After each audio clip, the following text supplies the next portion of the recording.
Magandang araw mga boss. Meron akong bugtong sa inyo. Sana masagot nyo. Bugtong-bugtong. Binili ng ate ko. Niluto ng kuya ko. Kinain ko. Ang sagot?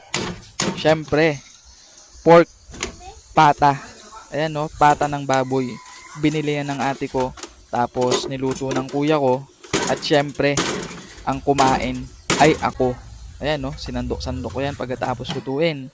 Tapos hinigop-higop natin yung nagmamantikang sabaw. Adobo nga pala yung luto at saka nilaga.